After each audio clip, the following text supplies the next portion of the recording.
ዛሬም ከጅቡቲ ወደብ የተነሱ ከባባድ የጦር መሳሪያዎች ወደ ኢትዮጵያ እየገቡ ነው። በአሉባልታና በሚነዙ ፕሮፓጋንዳዎች ምክንያት ለወራት በጅቡቲ ወደብ እንዲቆዩ ተደርገው የነበሩ አስፈሪ የሚባሉ የጦር መሳሪያዎች አሁን ወደ ኢትዮጵያ የጦር ካዝናዎች ውስጥ ለማስገባት እንቅስቃሴው በሰፊ ተጀምሯል። ኢትዮጵያና ጅቡቲ ወታደራዊ ግንኙነታቸውን ለማጠናከር መስማማታቸውን ተከትሎ የጦር መሳሪያው እየተጓጓዘ እንደሚገኝ ነው መረጃዎች የሚጠቁሙን። በዚህ ስምምነት መሰረትም በጅቡቲ ወደብ እንዲቆዩ የተደረጉ መሳሪያዎች እንዲገቡ መደረጋቸው ኢትዮጵያ በወታደራዊ ዘርፉ ከፍተኛ አቅም እንድትፈጥር ያደርጋታል።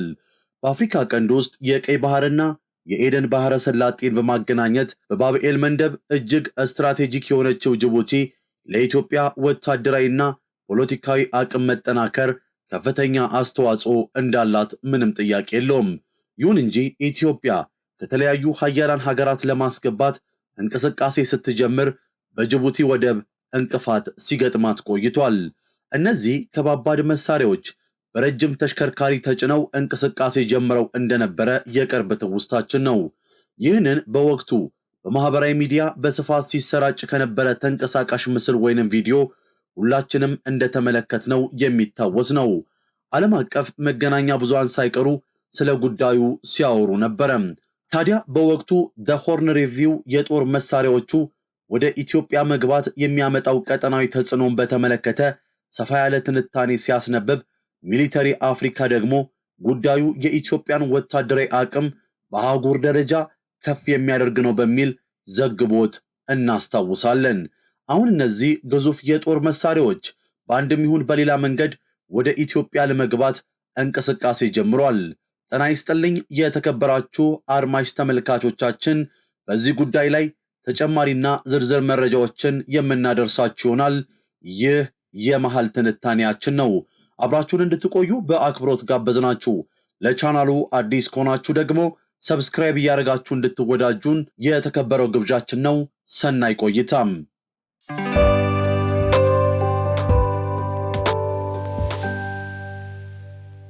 ኢትዮጵያና ጅቡቲ ወታደራዊ ግንኙነታቸውን አጠናክረው ለመቀጠል መስማማታቸው እንደ ቀጠና የሚያስከትለው ተጽዕኖ እጅግ ከፍተኛ እንደሚሆን ይጠበቃል። የኢትዮጵያና ጅቡቲ 11ኛ መደበኛ የጋራ መከላከያ ጉባኤ አዲስ አበባ ከተማ ውስጥ እየተካሄደ በነበረበት ሰዓት ላይ በጉባኤው ሁለቱ ሀገራት አስቀድመው ስምምነት የደረሱባቸው የጋራ ወታደራዊ ስምምነቶችን ልብ ማለት ያስፈልጋል። ሁለቱ ሀገራት በቀጣይ ወታደራዊ ግንኙነታቸውን ወደ ስትራቴጂክ ግንኙነት ደረጃ ለማሳደግ በሰዓቱ ተስማምተው ነበረ። በእርግጥ ስትራቴጂካዊቷ ሀገር ጅቡቲ ለኢትዮጵያም በሁለንተናዊ ዘርፉ ስትራቴጂካዊ አጋር ሆና ቆይታለች። ይህ አጋርነቷን አሁን ከፍ እንዲል ትፈልጋለች።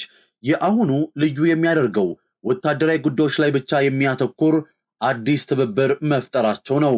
ይሁን እንጂ ኢትዮጵያ በጅቡቲ በኩል የጦር መሳሪያዎችን ስታስገባ በበርካታ መልኩ ሂደቱ ስኬታማ የማይሆንበት እድል ሰፊ እንደነበረ እናስታውሳለን። እንደሚታወቀው ወታደራዊ ጉዳዮች በከፍተኛ መጠን ሚስጥራዊነታቸው የተጠበቀ መሆን ይጠበቅባቸዋል። በዚህ ረገድ ኢትዮጵያ ፈተና ሲገጥማት ቆይቷል። በጅቡቲ በኩል ስታስገባ ሚስጥሩ ለሶስተኛ ወገን በቀላሉ ተጋላጭ ሲሆን ተመልክተናል። በከባድ መኪና ተጭነው ጉዞ ጀምረው የነበሩ የጦር መሳሪያዎችም እስካሁን ወደ ኢትዮጵያ ሳይገቡ የቆዩት በዚሁ ምክንያት እንደሆነ ግልጽ ነው።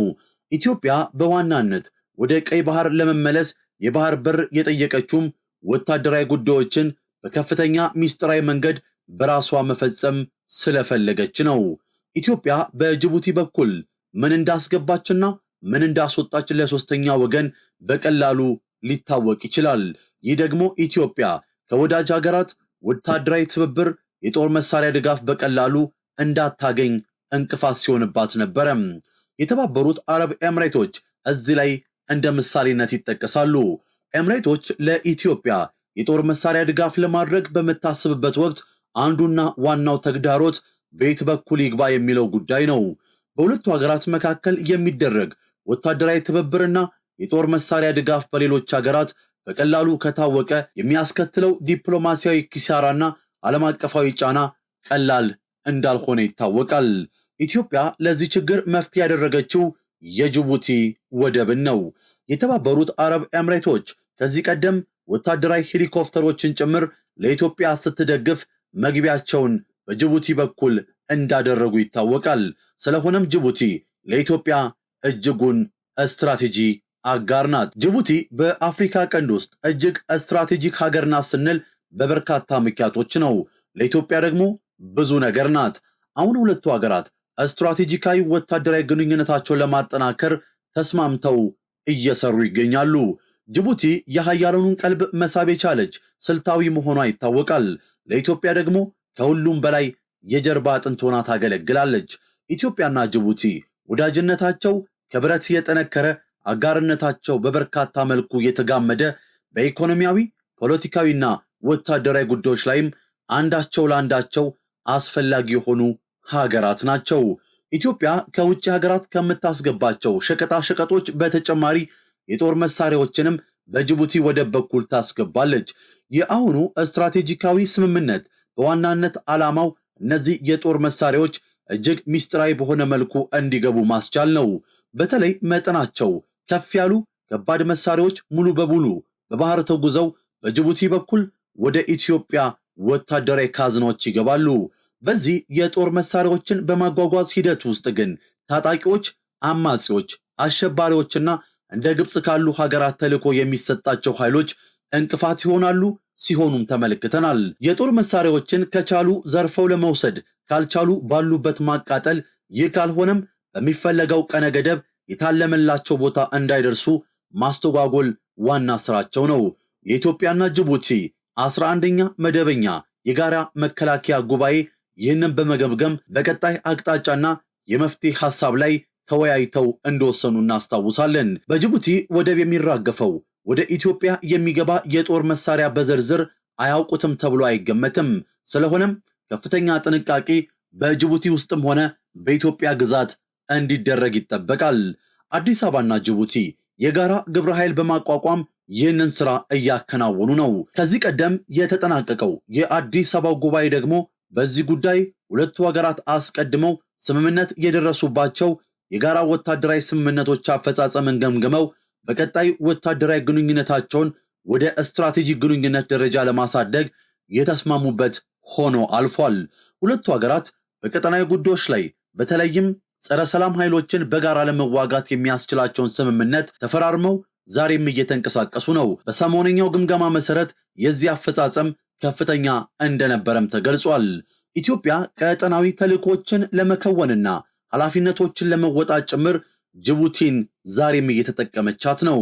በአፍሪካ ቀንድ ያሉ የሰላምና ደህንነት ስጋቶችን ለመፍታት የሰላም ማስከበር ተልዕኮችን አቅም ማጠናከር እንደሚገባ ግልጽ ነው። ሽብርተኝነትን በመዋጋት የተገኙ ድሎችን ለማስቀጠል የተቀናጀ ጥረት ማድረግና በቀጣይም በትብብር መስራት ደግሞ ምርጫ የሌለው አማራጭ ሲሆን ኢትዮጵያም ይህንን መርህ እየተገበረች ትገኛለች። በዚህ ረገድ ከጅቡቲ ጋር ከዚህ ቀደም በድንበር አካባቢ የሚንቀሳቀሱ ጸረ ሰላም ኃይሎችን ለመግታት በሚል የተደረገው ስምምነት ኢትዮጵያ ለቀጠናዊ ትብብርና ሽብርተኝነትን እንዲሁም ጽንፈኝነትን ከመቼውም ጊዜ በላይ ለመዋጋት ቁርጠኛ መሆኗን የሚያመላክት ሆኗል። በአሁኑ ወቅት ኢትዮጵያ በአፍሪካ ቀንድ ሽብርተኝነትን ለመዋጋት የከፈለችው ዋጋ ዕውቅና እየተሰጠው ይገኛል። ሀገሪቱ ግን በዚህ አላቆመችም። እንደ ጅቡቲ ያሉ ሀገራትንም በዘርፉ በማሳተፍ ጸረ ሰላም ኃይሎችን ለመዋጋት አዲስ ትብብር ተጨማሪ ኃይል እየፈጠረች ቀጥላለች። የሁለቱ ሀገራት ግንኙነት ወደ ስትራቴጂካዊነት አድጓል ሲባልም ይህንን ጭምር ያካትታል ማለት እንደሆነ መገንዘብ ይጠበቃል። ኢትዮጵያና ጅቡቲ በክፉም በደጉም ጊዜ በጠንካራ ወዳጅነት የቀጠሉ መሆናቸው ይታወቃል።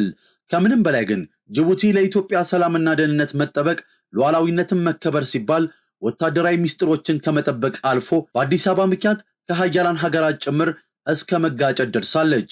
እንደውም ፕሬዝዳንት አብዱልፈታህ አልሲሲ የጅቡቲውን መሪ እስከ ግብጽ እስከ መጥራት ድረስ ደርሰው ነበረ። የኢትዮጵያን ወታደራዊ ሚስጥሮች አሳልፋ እንድትሰጣቸው የሚፈልጉ ጸረ ኢትዮጵያ ሀገራትም ፊት ነስታቸው በታማኝነት ቆይታለች።